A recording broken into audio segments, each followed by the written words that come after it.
हे बघा, हे निवडणुकीच्या तोंडावर 2 महिन्यासाठी आणलेला हा एक जुमला आहे. ही जुमल्याची सवय मोदी सरकारपासून या सरकारला जडली आहे. जुमलेबाजी करा आणि मतदान घ्या.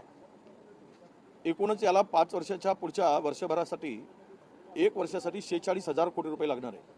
कुठून आणणार? 1,20,000 राजकोषीय तूट आहे.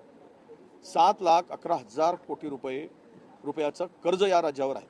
त्याचा व्याजाचा परतावा काढला तर उद्या अशा योजना आणून निवडणुकीच्या तोंडावर कर्मचाऱ्यांचे पगार देण्यासाठी सुद्धा पैसे नसणार.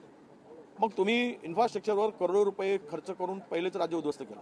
तर ह्या योजनेचं आणून महिलांची मतं घेण्यासाठी या राज्यातील हे केलेला एक सोंग आहे. स्वतः तर खटाखट 8,500 रुपये देणार होते, पण दुर्दैवाने त्यांचे खटाखट झाले नाही. या अगोदर तर कधी दिले नाही, तेव्हा गटागट स्वतः पैसे खायचे. मग म्हणाले निवडणूक जिंकायची आहे म्हणून खटाखट 1 रुपये दिला नाही. पण आमच्या सरकारने 1,500 रुपये दिल्यावर किती शंका काढताय.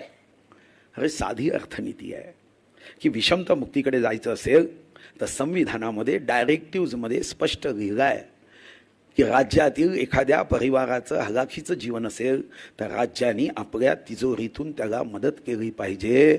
अरे भीती दाखवणारे जेव्हा आम्ही संविधानानुसार वागतो तेव्हा मात्र असं पोटात दुखतं की तरीही मुख्यमंत्र्यांनी आपला दवाखाना सुरू केला जिथं मोफत आपण उपचार करतो, पण ही पोटदुखी जाईल असं मला वाटत नाही. पण त्या सर्वांना मी एक सांगू इच्छितो, तुम्ही मनात कितीही मांडे करा, ही योजना आता कोणी माईकाला बंद करू शकत नाही.